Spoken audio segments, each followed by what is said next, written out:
Yo yo, what's going on? What's going on, everyone? How you guys doing?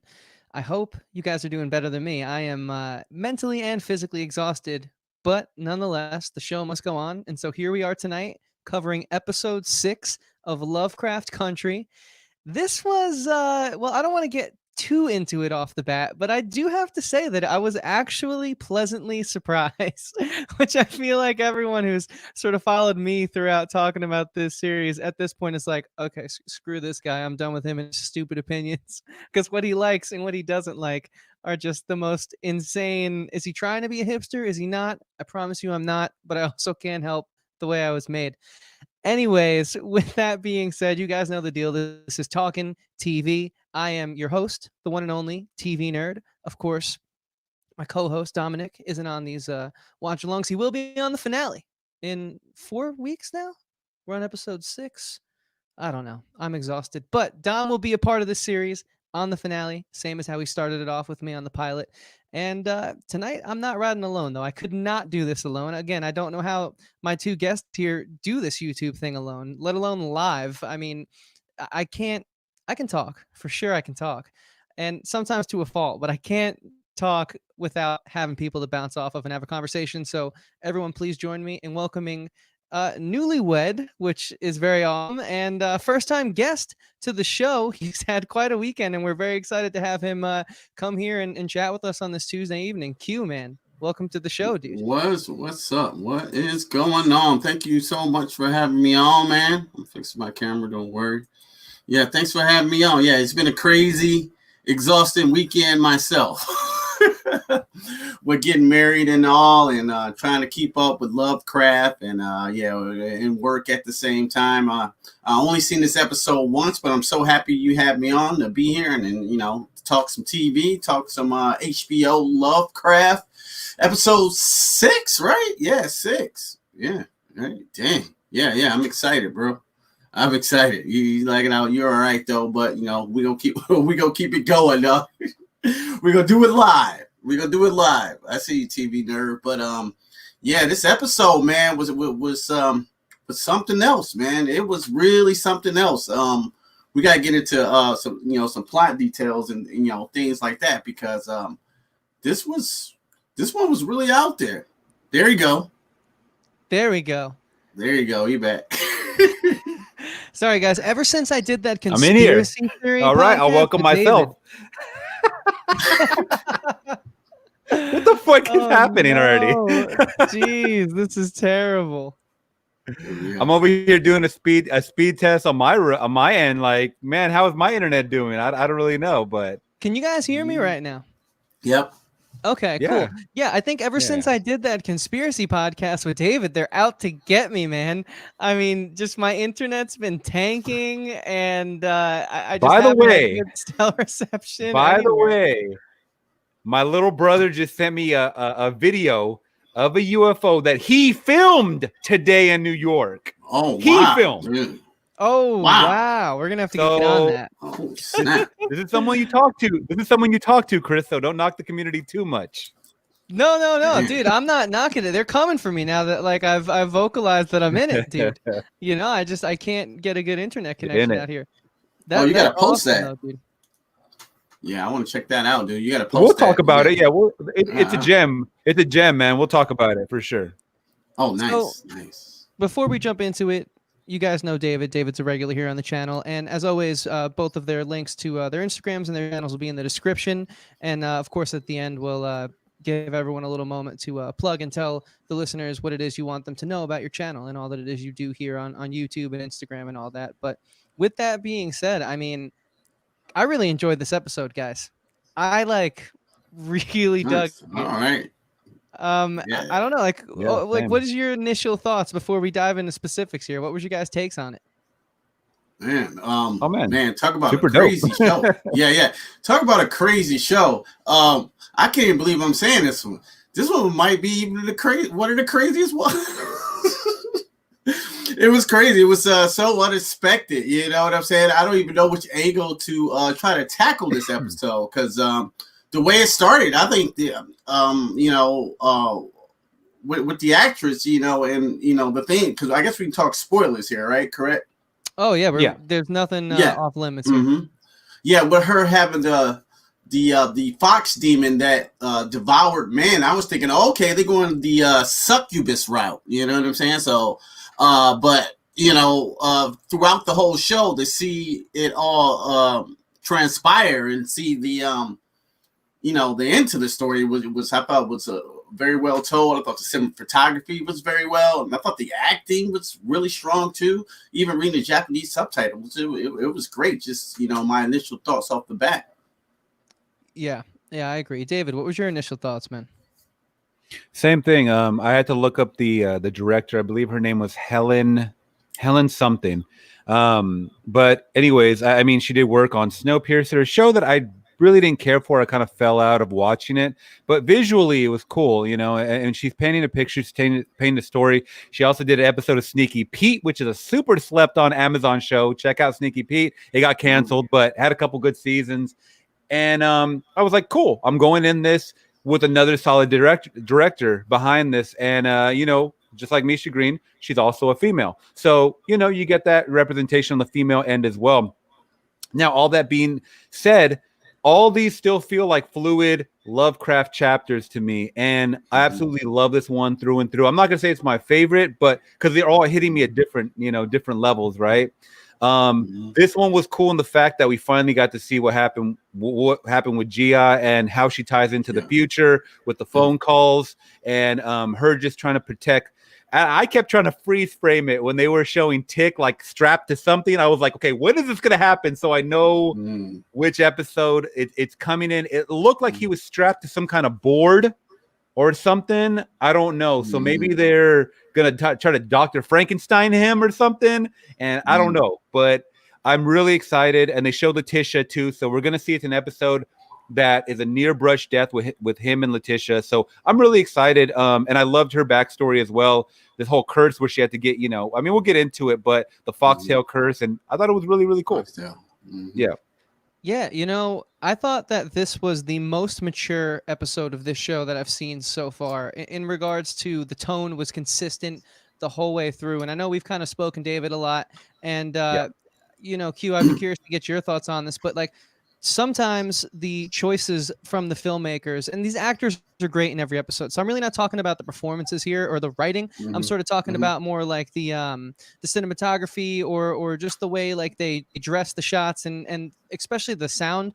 For a lot of the times I'll be taken out of a scene because they'll put this hip hop track in, and I just want that 1950s. I just want that era. I want the period piece. I don't want, I don't want to hear Cardi B or someone. I could care less about the artist. I can use any example there. I'm just saying I want to hear 1950s music underneath it. They do so expertly in some scenes, and then they jump to a rock and roll song. I don't even want to hear I'm a rock and roll guy. If you give me anything that's not in the 50s, I'm annoyed. And so this episode, I feel they really nailed the tone, and especially the score too was awesome. There was one moment where she was sort of singing that song that her mom had taught her that later she says why she learned how to sing it, which was terrible. But and if you listen while she's singing, the composer actually sort of scored her vocally there, and it was it all just felt so mature this episode. It felt like I was watching a show that's been running for 2-3 seasons already. But yeah, I don't know. Q, what's your take on all that, man?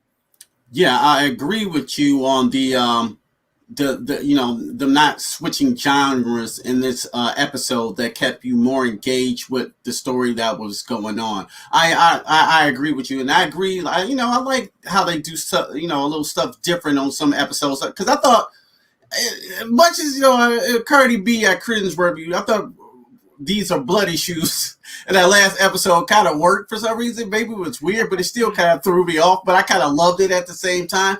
This episode, though, no, I was totally engaged with the story and the cinematography. Oh my goodness, it was gorgeous. It was some of the best I have seen in the show so far. Just how they did everything with the candles, in her little dominion, if you will. What I'm saying? Her going off with the bloody walls. I thought everything just looked so organic and rich, and those HDR colors were popping, dude. So I definitely agree with you with the consistency of this episode, staying true to form, if that makes any sense. And Yeah, I really dug that about the show, and I was trying to think about points you just made, but I think it just slipped my mind. So I might have to come back to it. But yeah, overall, yeah, consistently, this was the most on point, even though it was still an anthology. You know, just still is an anthology, so it takes us totally left at the same time. But I felt a lot more engaged with this episode as well, and the other episodes too. But this one, I don't know, it's more of a love connection, if you will, a more spiritual connection, you know, to the whole Lovecraftian thing. They were trying to tie up some loose ends there that I was seeing them do. So even though it was totally foreign to, I really dug it. Now, before we throw to David here, I'm just curious, since like you're kind of new to this whole segment we've been doing week to week here on the channel, have you had an issue with sort of like not staying 100% true to the period piece, like me I've had throughout the course of the show? Or I mean, I guess you said you were kind of fine with it at the end of the episode, but has it been more of a problem or not so much to you? Oh, Q? For Q. Oh, for me? Oh, you mean like? Yeah, I'm just you curious. mean like Yeah, the 'cause music? you're like, yeah, just like the tonal, like, you know, like the tonal shifts and sort of how like they. Oh, I love it.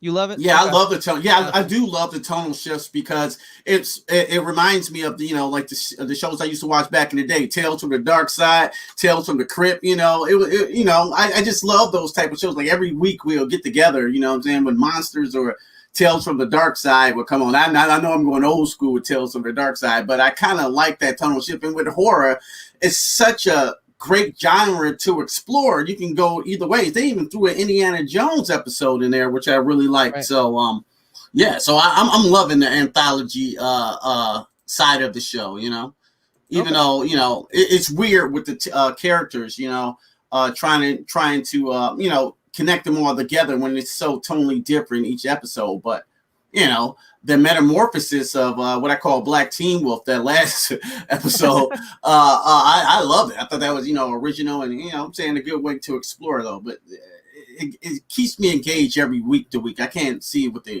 wait to see what they're gonna do next. You know. Yeah. Yeah. No, I feel that. I really liked how in this episode, kind of going back to the maturity of it, at least for me as like a viewer, and you know, we all here study film pretty extensively, whether we realize we do it or not.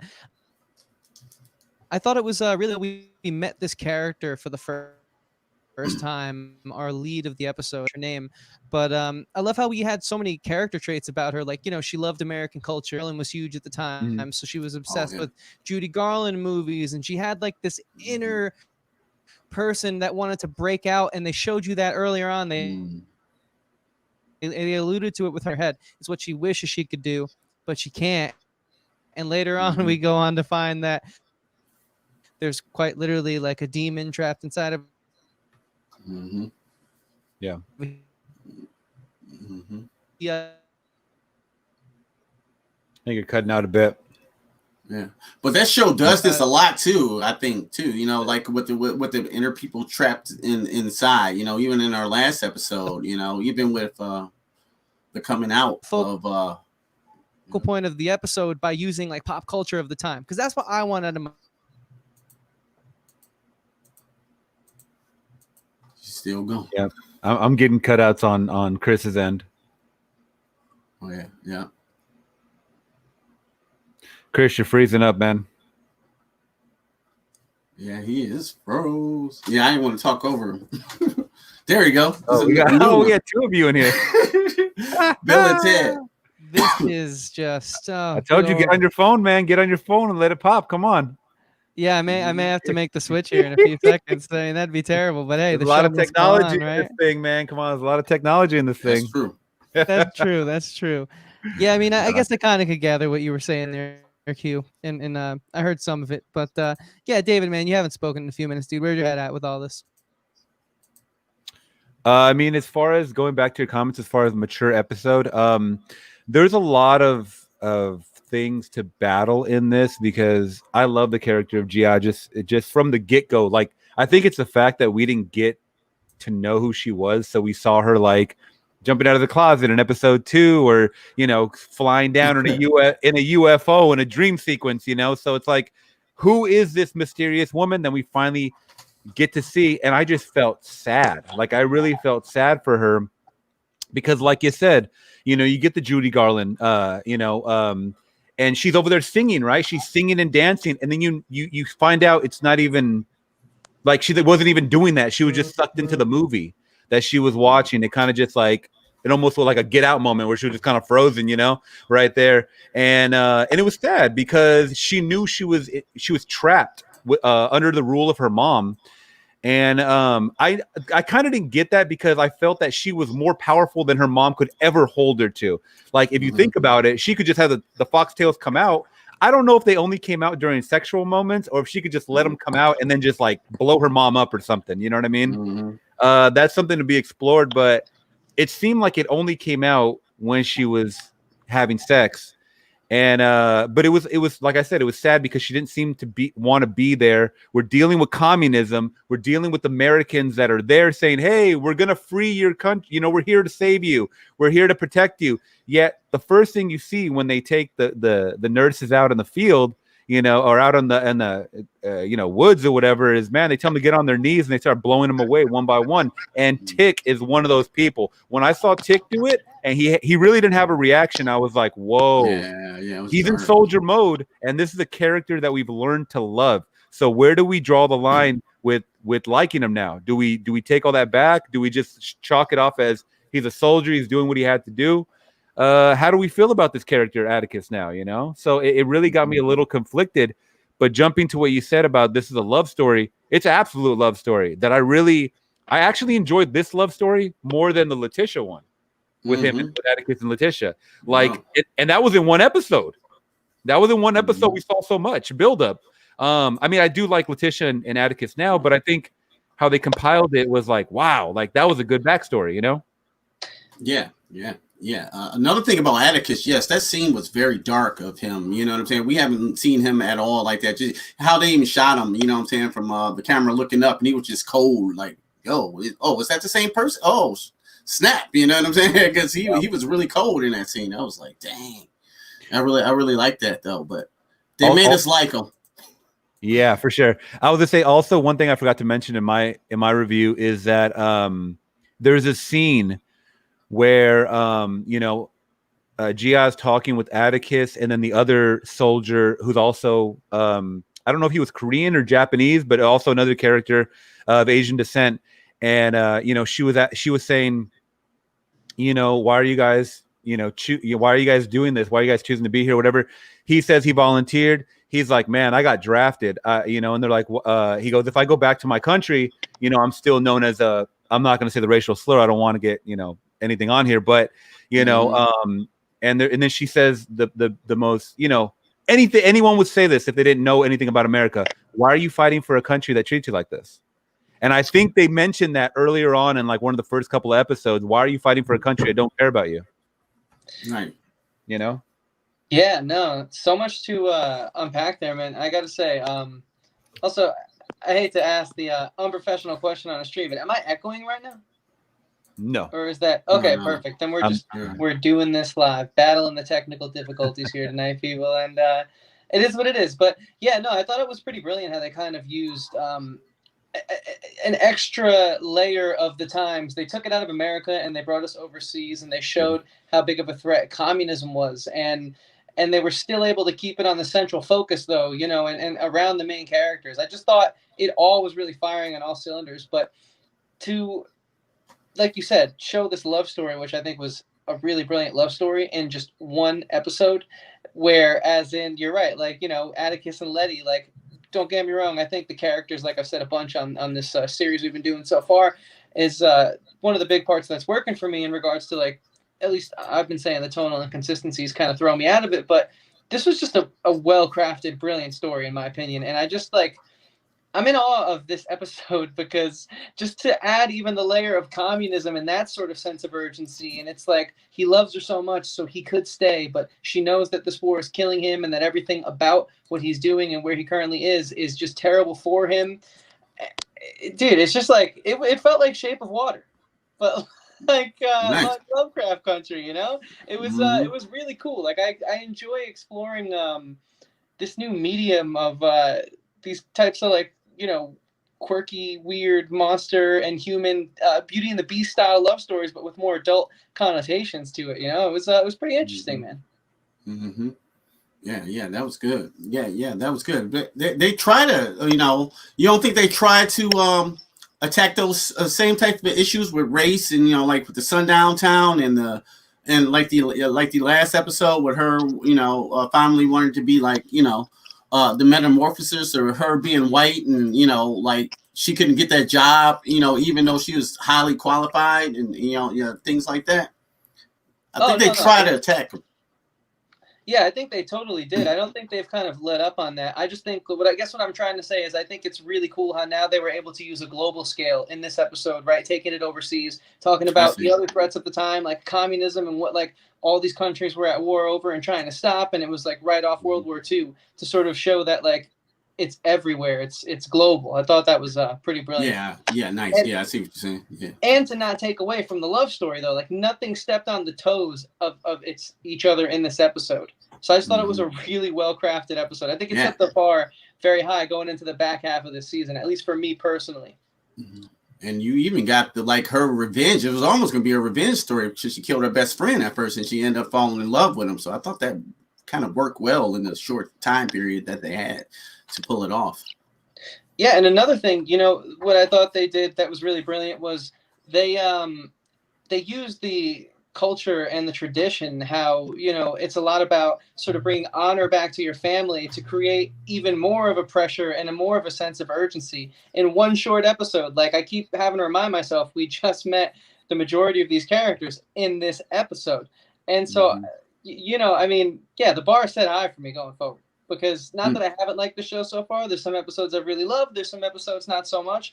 But this is the type of show that I want to come back for. So, I mean, after the Indiana Jones episode a few weeks ago, it wasn't the worst episode, but I wasn't like too excited to watch it again. You know what I mean? I was like, okay, that happened. That was very different. And I respect them for trying it. But it didn't have me jumping at the bit to see the next episode. Whereas right now, managing all these issues and giving each of them like their own place to shine and respect, I was like, damn, okay, young showrunner getting it done, to be honest. Yeah. It's funny that also too, I'm remembering parts that I didn't really talk about in my review and stuff, and just watching it throughout the, you know, I only watch it one time as well, like Q said, but when we get to see Gia at the bar because she's so hesitant to go out, and oh my god, how sad was that speed dating scene, by the way, which I didn't even get to talk about. Man, she was trying to be so nice and she was awkward and stuff like that, and they were Xing her off. I was like, damn, like, you know, it was like a bad episode of like a 40-Year-Old Virgin when they're doing that that whole scene, you know, with speed dating. So she's going through a lot of things too. I mean, she has the pressure to bring home a man. Yes, she's killing men. She's killed 99 men. You know what I mean? But she doesn't love any of them. That's the whole conflict. You know, but now she finally starting to feel. And I thought it was funny that when she finally went out like to the bar, when we get our first kill, which was freaking awesome, that kill that blew that guy apart. In that bar, they were doing karaoke and the guy was singing a Spanish song. Did you guys notice that? Oh no. yeah. Decime Mucho or whatever. It was an Asian dude singing. I gotta go watch it now. Yeah, I was like, these lyrics are in Spanish, and it's like an Asian guy up there. Yeah, that was a little. They didn't quite explain the point of that. I guess it was like a. It must have been a popular song back then or something. I don't know. Yeah, that's what I assumed it was. Then I looked it up, and I believe it did come out around that time. But know, dude, that's another thing I kind of like. I'm glad you brought up that whole dating thing. I mean, just the way that they were able to use the tradition of the culture they were in to sort of accent this character who we just met. Like every decision that they made around this, every choice they put her through. And having such technical difficulties right now, I'd be able to type it up and find her name. I really wish I could, you know. Who, Gia? What was her name? Gia. It's played by Jamie Chung. Yeah, exactly. Gia, dude. She was beautiful in there. Yeah, no, that is a fact. And like everything they did just sort of like accented her character and just made you feel for her even more. I mean, I'm blown away by so many levels of this episode. And the fact that they waited, I think, like a half hour if not just about 28 minutes or so, to then bring someone we were familiar with in, and I was equally as invested. Mm-hmm. Yeah, what she say? She I think she said she got 99 problems, but a man ain't one. I just thought over you said it. Sorry. There was a good quote. I want to watch the episode again so I get it. But it's towards the end of the episode when she's wearing like that blue kind of, I don't know if it's a fursuit or what. She's wearing some kind of blue coat, right? And she goes to Tick and she says, "We've done monstrous things, but we're not monsters." And that speaks volumes, man. Like, and he doesn't even know what she's really talking about. Like, she's a literal monster. Yeah. You know what I'm saying? So the writing in this was really good, and you know, very visually shot. And I just keep really liking these shows. But like Chris said, there's some that are a little lower. That Indiana Jones one was probably my least favorite, if I'm being completely honest. Just as far as like action level goes, I mean, we got more character development and stuff like that with Montrose and stuff like that. But this one was. It was a good change of pace because we get taken into Korea outside of America, and we get to kind of explore that landscape and you know, during communism, 1950 and 1949, 1950. Yeah, and they kept showing the years too. I thought that was cool too. Like I guess the seasons, I think it was. Yeah, the seasons to the 50s. I think it was like to the 49 and 50 or whatever. I just thought it was all so well done. You know, just also too. I was gonna point back to sorry, I keep remembering all these things now that we're talking about it. When we got to see Atticus cry, man, because he couldn't see, like I was like, fuck, man. Like it brought me back to when Uncle George died. You know, because we're seeing he gets emotional on screen and he shows it, and then also we get shown that he was a virgin. That's a whole nother thing too. Yeah, that was something I wanted to touch on too. Remember, she starts seeing her visions. Was that her seeing the future, or was that him lying? You know, because me and my girl was like, is he lying about being a virgin, or no? That was sex though. It seemed like that was his first time. Yeah, that's what I said. That's what I said in my review too. I go. It must have been real. He busted in like 10 seconds. Like, what's this? But no, are you talking about when you know her tails came out and got him in the eyes and stuff? Yeah. Well, that was seeing his future. And I think that alludes to, because remember, this is a flashback episode. This is all before he goes back to America. So you know, in the last episode we got her on the phone with him, right? And she was, remember on the book it said like die and something else like pain or something like that. And she said something about like you're gonna die or why? Remember, she kept going like, why did you go back? You're gonna die and stuff like that. And he's getting really scared because he's still just like, she's a monster and stuff. He doesn't want to understand. I think he's just kind of living in fear of what he saw from her, basically. Oh yeah. You know, nice. So, but I would love to see her travel to America, try to help him and save him, and we're gonna get this is my thing, man. Either he impregnates Letitia or this girl Gia, and they have some kind of crazy superhuman baby, man. That's all I'm gonna say. We're gonna see something. I mean, you know, I'm wondering, is this the is Gia the woman who attacked him in episode 2 when they were in the mansion? Right, yeah. Whitey's on the Moon episode. That was that's my least favorite episode.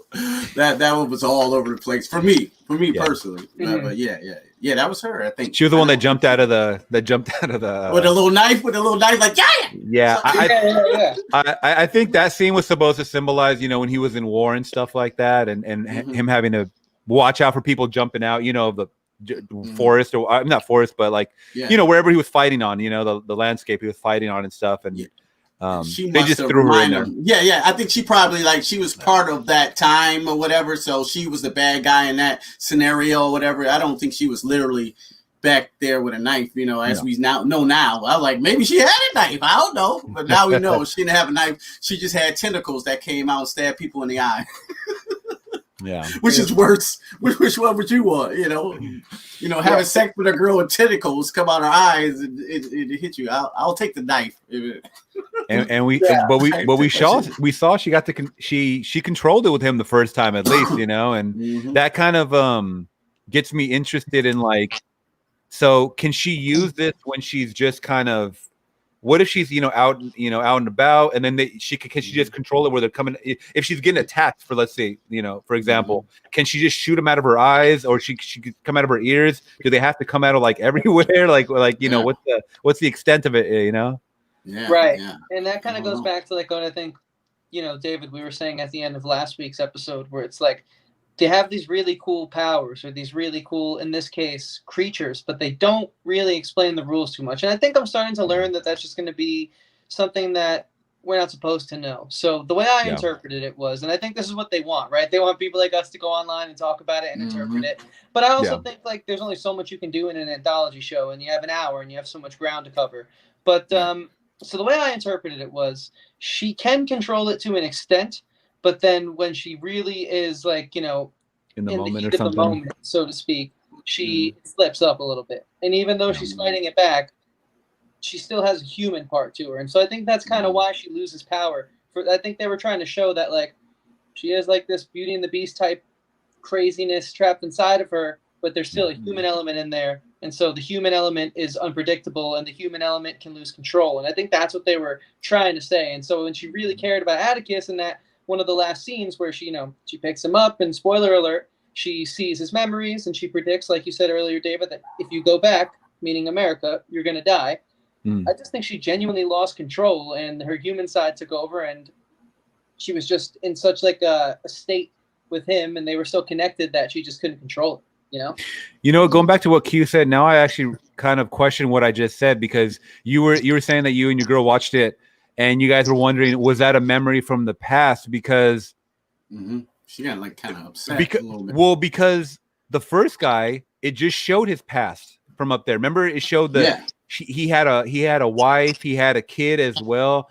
So it was just up to that one point, but it never explored that guy's future. How come we just got Tick? It had to have been Tick's future, because it showed Letitia, and we don't get to see Letitia grown up, or he doesn't know her grown up. The last time he saw her, she was a kid. And I think she said too, like she already knew his future. He's like, he was going to die, so she definitely was seeing the future. So once you said that, it makes sense to me. I think that was all his future. The woman in the bed, and she seen that at first, she might have got mad, and then I think it went to his future. So this when we see Letitia too. So it's like I think the other guys, they were just dirty, so they just seen their past, and they didn't have powers like Atticus got. You know what I'm saying? He was something special. True. Yeah. I was gonna ask, what did you guys think of the actual tentacles when you saw them? Like, did you think it was cool? Did you think it was goofy? What was your guys' initial reaction when you saw that stuff? Well, the CG wasn't too crispy for me. You know what I'm saying? I could see I started seeing the floatiness of the actual tentacles. You know what I'm saying? And it looked CG to me. You know what I'm saying? I know. I mean, you know what I'm saying? I know what you deal with that. Yeah. Like. Yeah. I know what it looks like. It wasn't the best comp, but it worked for the scene how it was shot. Because they went to a wide shot. Then they had her tentacles coming out of her booty, and it looked wild. And I like how the peculiar look of it, but that CG didn't work 100% for me. I say it was around, it was 75% work for me in some shots. And when it was up close and when it went into the eyes and stuff, I kind of like that. But when it was floaty, I was like, yeah. I noticed that when it went into the eyes, I thought it was really good. And this is something I've been pretty vocal about on the series we're doing here. I haven't been too impressed with the CG in this show so far. It's kind of a little lackluster for what I know HBO to produce. I love I love the metamorphosis stuff from last episode, though. Like when she was in the alley there, that was some impressive stuff right there. That reminded me of old American Werewolf in London type, transformations. I thought that one was really good. Some of them have been hit or miss. Even on the Indiana Jones, I love the corpse metamorphosis scene of her being that corpse and turning back with the camera, the 360 shot. I thought that was fire. Shot. Yeah. And then some like the ghost in episode 3 in the floor, I hate it. Stuff like that, But, I just remember that now. Like, oh boy. Yeah, well, don't do that. It's been very hit or miss for me, but I would say this episode was one of the better ones, but I wasn't too impressed. I haven't been too impressed, to be honest with you. That alley scene though, where she transformed, that was awesome. That was pretty cool. Other than that, I don't have Very any other cool. really good takeaways. I thought they looked horrible, those monsters at the end of the first episode. Those little dog-like kind of things. Oh, with all the eyeballs? Yeah, I thought that was terrible. So, I mean, you know, I haven't been too impressed with the visuals. But, I mean, David, what did you think of it, since you asked the question? As far as the tails go, I thought once we started getting them out of the ears, I was fine with that. I think when they started coming out of the nose, that's when it got a little goofy for me. I think anything coming out of the nose, it's all hairy and squiggly and stuff like that. But no, I totally agree. We're kind of all on the same page with when it's retracted back into the eyes and they kind of hurt. Did you notice the slits in her eyes kind of like went from open to like, oh no, from, I don't know if it was slit and then it opened up, but it like kind of retracted in the actual retina of her eye. Like it did something different, but that was, I'm fine with the CG. I guess I'm not too much of a stickler when it comes to that because it's not to a point where I'm getting sucked out. You know what I mean? I've invested so much in this storyline. Would I love to see practical? Yes, but can they make these practical? Can they make these Lovecraft monsters practical? Probably not. I think it would. I mean, you would have to recruit, you know, the graphic department from The Thing or something like that, you know. But people don't appreciate stuff like that nowadays. That's the whole. Oh, we do. I mean, like Walking Dead has some of the best practical effects still to this day. I hate the digital blood. Don't get me there. But they had some good practical effects even in the HP Lovecraft. Like when the monsters were chomping people in half and like their bodies was covered in half. That was practical. Oh, the body parts, yeah. Yeah. That's like practical mixed with CG. I think they're trying to do a really good job. You know what I'm saying? It's like. Some are better than others. I think it's the director's fault not knowing how to properly utilize the tool sometimes, not all the time. You know what I'm saying? When I'm saying people, I'm just saying general audiences, like not people like us, obviously cinephiles that are like, you know. So I think most people prefer CGs because it's like, obviously, I mean, you know, it's cheaper, it's quicker, it's kind of just, you know, throwing you into this fictional world, right? Where as opposed to, you know, watching an 80s movie that has practical effects, you're like, that looks like, I mean, I'm talking about generation that don't watch movies that we're used to or shows, and they're just like, that looks totally trash and terrible to a point where it's sucking me out. So I think they don't want any negative praise in that or negative comments in that department.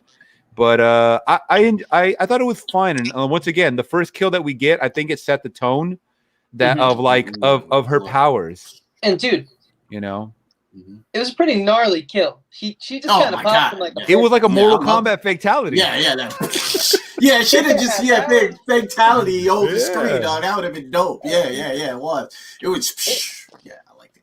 It's so funny to me how something about this show, whereas if I would have seen that happen in almost any other title, and I wish I had an example come to mind, but I know I've been off put with things from that before. Where if I would have been in this serious drama about, you know, a daughter and a mother and them trying to get back their honor and them conflicting with their philosophies, and it's sort of the old world versus the new world, and it's so serious, and then she just pops them like a pimple. 9 times out of 10, I'm turning that show off. I'm like, all right, see you later. You lost. It could have had a chance to be goofy. It could have had a chance to be real goofy, you know what I'm saying? But it turned out to be very effective. Like, holy crap, that was kind of awesome, but that was kind of terrifying. And then you see her covered in blood trying to, you know, rectify the room and get it, you know, close it down again for the next one. It was just like eerily creepy, but really, really good. Really, really cool scene. Like, I was like, oh, that's art right there, son. I really enjoyed that. Yeah. So, and you know what I thought, man? Uma, right? That's what the... I guess the word for mother is in their language. She had, you know, balls, for lack of a better word. She was talking to a demon like I wouldn't talk to a demon like that. I'd be like, hey, look, you can split me in half, like you know. And Uma has seen what she's done. She cleans the messes up. Like she really was just like, no, you're doing this for us. That was great. And it seemed Uma character. Yeah, it seemed like. The mother was trying. I mean, she kept saying that, whereas, like, I want my daughter back, right? So she has some kind of heart there. And I mean, we get a mention right at the beginning that she pretty much is almost disgraced when she brings up the fact of going to the neighbor's house or something. They said something about oh, we can take it to the neighbor, or we can go to the neighbor. Something about them cooking food, and then like the music was like doom, and then she's like, we don't do that. That's like a disgrace. Like so you kind of set the tone where the mom was like, oh, she also said, women are to be like in the home and stuff like that. So it goes back to that whole tradition and stuff. And because I think she had talked about going to school or being a nurse, kind of what she was doing and stuff like that. And she goes, you need to be finding a man. That's what she told her, So that was the whole thing. And, and then also breaking this curse because she wanted her daughter back. Now, I wanted to get you guys' take on this. Something I had mentioned in my review was, did she have this curse on her since birth or what? Because she was saying that, father used to love me. And she was like, you don't know love. You don't know. That wasn't love because we find out she got raped. Yeah, that wasn't love. And she goes, you don't know those human emotions. So I was like, how long has she had this curse on her where she's telling her that? Yeah, so I feel like they may have said it at some point in the episode, but there was so much happening. And to be honest with you, I did have a hard time reading the subtitles. I thought that they didn't pop as much as I would have wanted. I found myself rewinding a decent amount in the beginning. But Q, did you catch the exact reason? Because to me, it seemed like the mother had summoned the curse, but then also wanted to complete it. I didn't quite understand the rules there fully, to be honest. It seemed like it was her doing it. The mother. I mean, that's why she was so adamant of getting it reversed or completed. Like I guess. Some guilt. It felt like she had some guilt, and like no matter what her agenda, and it almost seemed like it hurt the daughter, but it seemed like she had to get this curse finished. All right, we had 99, one more. Just one more. So, but she wasn't enthusiastic about her daughter doing it. If that makes any sense, you know what I'm saying? She just wanted to hurry up and get it done. Like she did this curse, but she didn't kind of feel guilty. It was almost like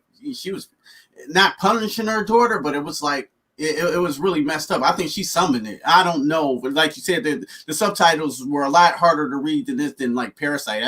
I forgot it was subtitles on Parasite. It was so easy to read. But yeah, this one they were speaking very fast. I have to watch it. I only watched it once again, so I'll have to go back and catch all those details though. But I think the mother definitely probably summoned that curse. But yeah, because at the end she tried to give it back, right?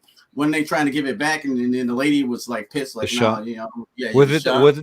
she a shaman or something? It said, I think. Yeah. I think she said she was the shaman, and she was like, "How dare you come when you have one left," or something like that. Yeah, and that fox was pissed. You see that look at that fox? He was pissed. That was cool. They showed him. I like that. I thought that was cool.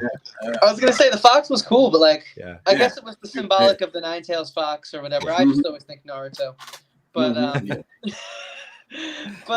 mean, I don't know. I feel like as we're sort of like rounding like the tail end of the discussion here, like I'm curious as to like where you guys, and I don't need like all episodes ranked, but did this fall on your higher list of episodes? Have you excited for more, or was this just like too different where you guys are like, man, I'm not into this anymore? Damn, how you get too different on this show? Well, we went everywhere now. Man. Yeah, I don't know if you see the preview for next week. It's gonna be different. I don't watch those, man. That's what I was saying. It looked like it's gonna be different. So what I'm saying, get ready. So yeah, this definitely ranks on my higher tier of the episodes, man. Where does this rank? Where does this rank for me? I don't know. I have to reevaluate, but this might be. It might be. Might be three. Yeah. For me, you know what I'm saying? I don't know. Something about that sundown town. I know you didn't like the monsters in there, but something about getting away at that sundown, but after 7, and then this whole thing just breaks out was insane to me. And I really liked the episode before this one, with the red bottom shoes. That was wild, bro. That was like some Quentin Tarantino werewolf crazy mess that I was like, whoa, this is kind of genius. I like this one. But this one, I think this one might have been directed the best, though. Overall, in cinematography, if I'm being honest, and acted. Because what's my the main actress again? She's slipping my mind. Jamie Chung? Jamie Chung did amazing in this episode. Oh man, of course Atticus always does good, but she was amazing. Oh man, I believe her story with the Judy Garland and that whole thing. Man, yeah. Bravo. I'm gonna have a change. Yeah. Especially when her friend got shot, man. That was an intense scene. Like when they were shooting girls off left, I was like, oh man, what's gonna happen? And then she finally gave it up, and then we even got a flashback of Atticus was there when they were pulling out her teeth. Did you see that? Oh yeah. So they were torturing her, Yeah, that's really good. Yeah, and with the whole Sundown Town thing, I hope that they answer when George's wife and daughter kind of realize like, whoa, we're in the wrong place. I hope we come back to that. Like this show does a lot of cool things, and I just want to see some of them answered, like the end of episode 2 as well. And I guess that's why maybe this episode is a little higher on my rankings, because I feel like I got a complete narrative for the most part. There's obviously always going to be some lingering questions, but like I want to know what was up with that crazy cult at the end of episode 2. Not the best episode, but that was an absolutely insane ending, and I just want to know like how that's all going to tie in. Well, I think with all this information that we're getting from Christina and being Will and whatnot, and vice versa, I think that's going to kind of lead the legacy, the legacy and just continue. I mean, I'm sure we're going to see the guys in robes again. It's really hard to believe that they just died in the crumbling building. I'm sure we're going to see more of them, and a little more will be explained. I think the next few episodes are going to tie in a lot of things. I hope. I hope we, because I know it's anthology, but I do hope that some of the, I don't want to say rules of the world, but some of the big players in the world, some of like the background movers and shakers, like I don't know what you would call them, the Freemasons or whatever, and Atticus's dad, and why he killed that ancient demon, and like these sort of like overarching questions, and we have to. I hope they start to get answered, because I would like some conclusion. I'm okay with still getting like the homage of the week or sort of like style of the week, but I do want to start to know these characters that I'm super invested into. Like I want to know we're going somewhere and we're going to get some resolution here, because I don't know if they've announced that there's a season 2 or not yet. But if there isn't, they have, and that's weird, because usually it's either announced right at the beginning. It's usually now right at the beginning nowadays, So I would think so, but I mean, it's on HBO Max, man. I mean, it's still in the kind of the baby stages, that whole streaming thing. So I would love to see numbers, man, because I don't know how strong these I guess sub streaming services are that used to be network TVs. How they're doing so far. But I would love to. It looks like they're on the incline and their future is bright. But how is it now? How is their future now? Because I mean, I would describe this as a hit. I feel like this show is really making a lot of waves, and I think a lot of people are watching it. It seems, but if it is a true anthology, I guess the whole thing I want to just have is just some answers, because I do enjoy it. But I won't enjoy it if episode 10 comes around, and I just want to know, like, why was there a crazy creature pulled out of a calf or a calf giving birth? Yeah, why was there a fox monster? I don't know. Why is there wizards? They're the same person. I don't know. They always answers to this show like, hey, you just can't keep throwing these left and right crazy out of the world, situations and not explain any of it. You got Indiana Jones temples. You got to come together. Exactly. Well, besides all the characters still tying into all of the episodes, it seems like besides this past one, which we got to focus on a different character, right? It seems like the only monster that reoccurs in a couple of episodes are those first monsters that we got introduced to in Sundown, and then in the second episode with the mansion. We could see the birth of that. So it seems like they would pop up again, because we are going to get George's wife, with the daughter as well, going through that same area. So I think we're going to see them again. They're probably going to get in the same situation. But it's going to be one of those power plays where, are they going to kill off a character? They have to kill off a character. You guys know that. That's a formula. I mean, whether it's a character that we don't get too much time with, or a main character. I think it's way too early to kill off a main character unless you're going to completely do season 2 different. You know what I'm saying? Like completely different. So I don't know. They got to hold on Jonathan Majors as long as they can, because he's about to be out of here. He is on the rise as far as like a newcomer in movies and TV. They got to keep him on. Yeah. I almost Black Man. Last Black Man in San Francisco. If you haven't checked that out on what was it? I think it's Amazon Prime. His actor in it, I thought he should have won the Academy Award, not just been nominated. I thought he should have won that, boy. I still gotta check that one out. I have a bunch of my film professors who I still keep in touch with, and they freak out about that film all the time. So if now that I know he's in it, I gotta check it out. That sounds really cool. Phenomenal. He's even better in that than he is in this show. And he's phenomenal in this show, but he's even better. I didn't even know that was on Amazon Prime. Yeah, I think it's on Amazon Prime. Thank you for telling me that, man. Yeah, it's on Amazon Prime. He is like a young rising star, and I kind of wonder. I think personally, my prediction. I'll just throw it out there, and we can do some predictions. And you know what? To not avoid the question that I posed to you guys, I'll say that I think this is my second favorite episode, and I want to say it's just behind episode 2 because the way that thing ended, me being a dude who enjoys like sort of like conspiracy theories about like the Freemasons and all that type of stuff, and I just think that stuff's interesting, and I've never really seen Hollywood tackle anything like that. I felt like it was pretty bold and daring. I want to say that this is my second, only behind that one for those reasons, because I did think, like you said, Q, it felt like the best directed episode. It felt like the most mature episode in regards to the clarity and getting from point A to point B and just making it really feel like a complete package. And the more I see this, the more I realize, like, I think there's a lot of potential in this young showrunner. I think she's doing, for the most part, a great job. But I think it does show that, like, hey, this is her first real big outing, aside from a few, like, IMDb short films or indie films. But, my prediction would be that if there is a season 2, I think it's going to be like a Fargo type thing. And I think that all these actors are out of here. And I think that they find a new section to tap into. And I kind of think that's why we haven't gotten an announcement of a season 2 yet, because with Corona kind of shutting down production and all that, it's going to take a lot of work to recast and go through all the steps that we know building a show entails. Speaking of, they just on the news this morning, they talked about reopening Hollywood. Really, really, really short, like soon. Because I guess the numbers are going down in Hollywood as far as what Governor Newsom wants to do for California. But, I think we're going to get productions for movies starting up sooner than later. But then again, there's not a lot of studios that even shoot in Hollywood. It's always like in Georgia, or Canada. They're always kind of all over. Yeah, Toronto, exactly.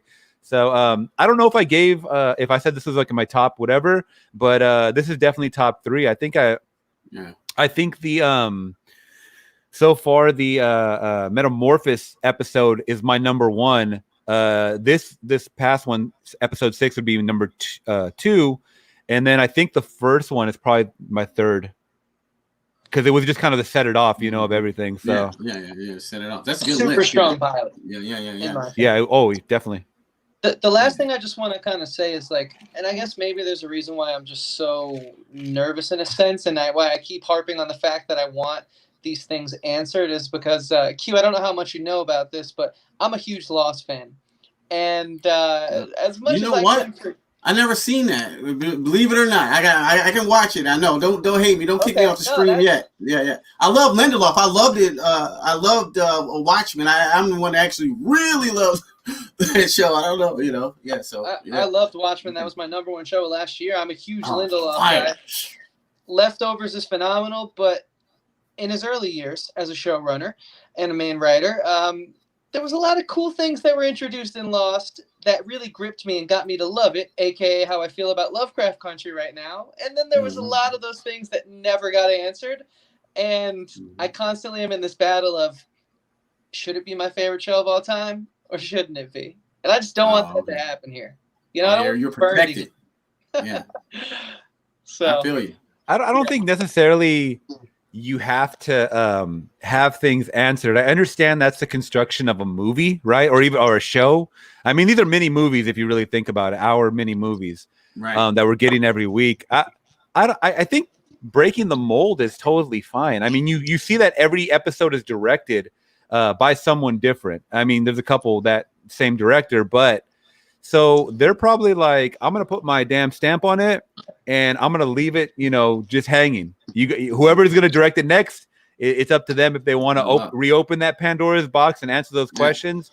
But I think shows like this, too. Yeah, exactly. It keeps you waiting for Sunday for next week or whatever it is. And I think it's cool that they're breaking the mold of our classic, like, something happens at the beginning, then it gets resolved at the end, and then it just repetitive process. I think breaking that mold is kind of like, and it only works if this show continues. If we get a cliffhanger and we get no season 2, it doesn't work. I hate that. Right. So yeah.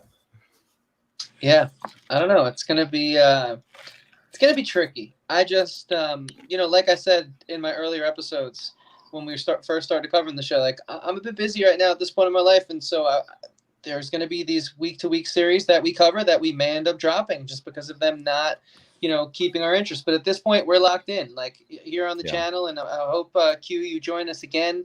Oh, but sure. It's because I'm loving it. So I just I just don't want to be burned, and I know that JJ is attached to it, and he was attached to Lost, and I feel burned from that. So there's always that little thing in the back of my head, Yeah. Do you guys know if they're directing any episodes? No, I don't know that. Are they just sticking in the background with production? Oh, Jordan Peele and Jordan Peele and JJ. Yeah. I don't know. I heard Jordan Peele was going to direct one, but don't quote me on that one. I heard he was going to do one.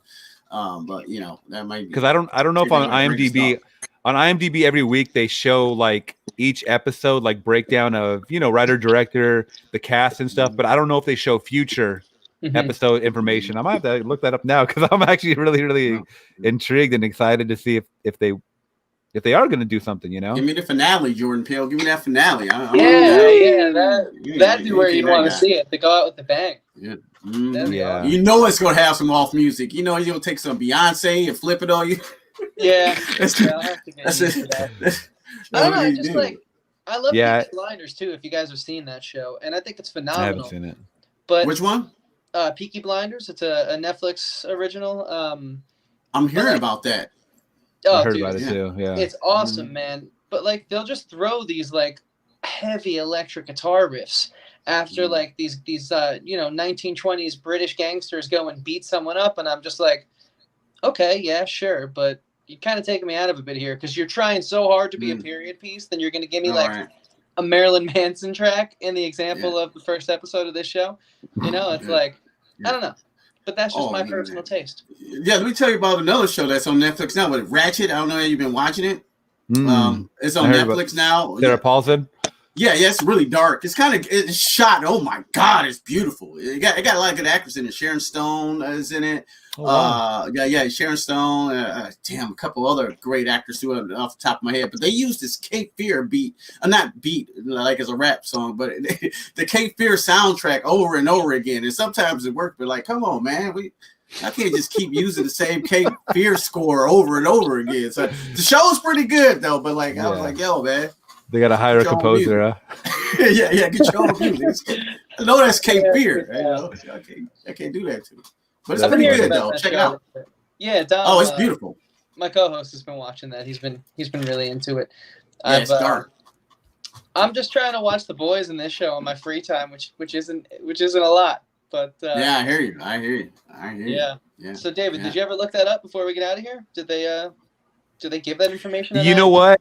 I actually don't, because they show you all the characters that are going to be in this episode, and I saw reoccurring characters, and I'm like, why did I just look this up? But no, spoilers, huh? Yeah, kind of spoilers, semi-spoilers, but it only shows the writer, which Mishy Green, and then another person attached. Doesn't show the directors. It doesn't show any information about the synopsis either. They don't want people to know. So, which I think is really, really good. We do it week to week, keep it week to week. Even showing what happened at the end of the episode after the credits, I don't like. Don't do it. Just say if you want to do it, save it for Saturday night. How about that? Yeah, I tune out the second the episode's over. I really try not to watch trailers. I only watch the WandaVision trailer because I need to know what that's going to be about, and that looks and I awesome. Still don't know what the hell that's about after I watched it. It looks awesome though. It does look cool. Guys, I mean, we just did an hour. This was awesome. I appreciate you guys coming on and bearing with me and my computer, which I am very mad at right now.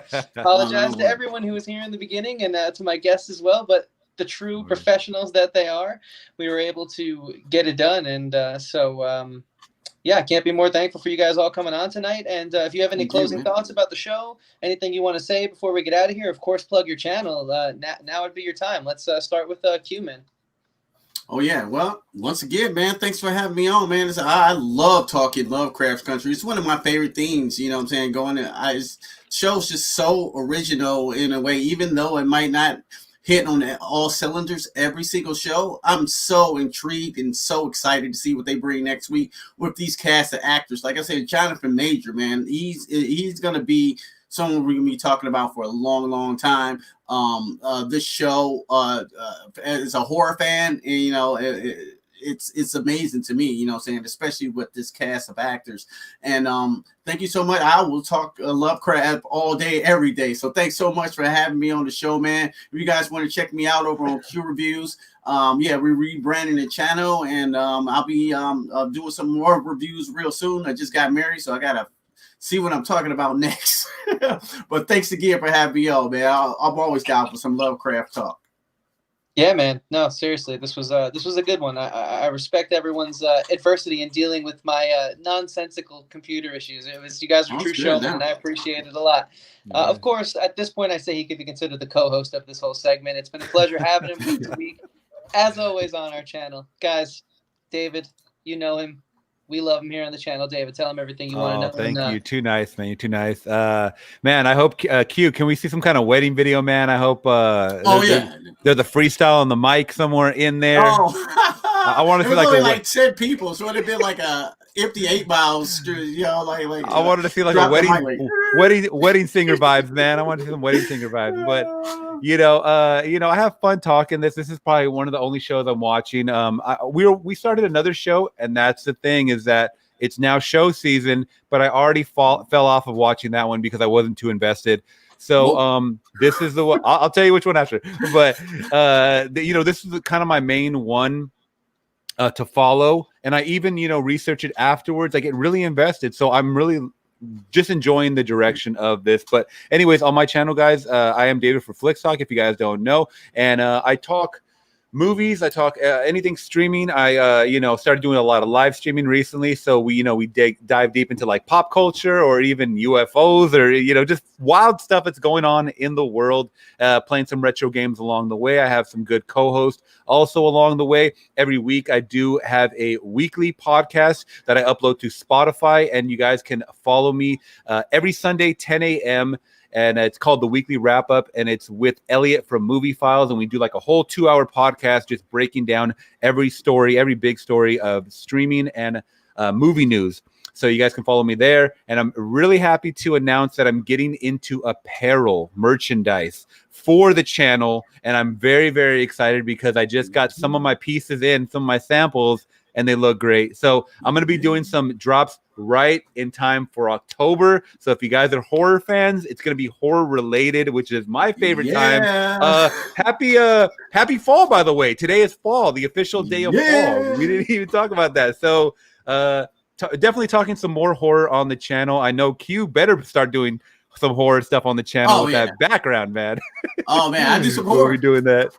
Yeah. So I'm gonna try to be doing a lot of horror reviews, either new or retro, coming up on the channel in the next couple of weeks. So definitely look forward to that, guys. But mainly, a lot of movie reviews and TV news, streaming news on the channel. So you guys can follow me on Flix Talk, FLIX Talk. Yeah, and as always, guys, their links will be in the description below. And with that being said, guys, tomorrow we have an episode dropping. It's our first ever interview. We interviewed Jeffrey Bryan, who's in the band Survivor, who sings the song Eye of the Tiger, among many other hits. Nice. High on You, to name a few huge hits that my dad was really freaking out about that we got that interview. And also, he was in the movie Karate Kid, and we kind of really dissected a lot of his career. Someone who got to see the entertainment industry go from analog to digital, and sort of talk about how young creators should handle the quarantine. Learned a lot about working with the very famous director of Karate Kid and how he was such a huge innovator to film. So many fun facts in this interview, and it was an absolute blast. So I can't wait for you guys to hear that. That will be live on our podcast tomorrow, Anchor, Spotify, Apple Podcasts, Stitcher, Google Play, anywhere that podcasts happen, you can find it. Also, though, the bread and butter of it all here on YouTube. Watch the video version. We'll be up at 2 p.m. Really hope you guys enjoy that. It's new territory for us. Dom and I think, handled it really well because, well, you know, anytime you try something new, it's a bit nerve-wracking. But Jeffrey was an absolute blast to talk to, and just couldn't be more thankful for all the opportunities that this community's given us here on YouTube. Like we always say, this started out of just needing a place to put the way we were feeling trapped inside our houses and just like, you know, the weight of everything going on with this whole 2020 year. And so to get something positive out of that, I mean, we're so thankful for it, and we're thankful for you guys. So yeah, with that being said, guys, you know the deal. I'm the TV nerd. Dom, my partner, is the movie nerd. We're here every Monday, Wednesday, and Friday. And trust us when we say we really wouldn't be doing it if we didn't love doing it, because we are very busy and you guys make it worthwhile. So thank you again. Stay safe. Get excited. We'll be back again next Monday talking about Lovecraft Country episode 7. And until then, have a good one.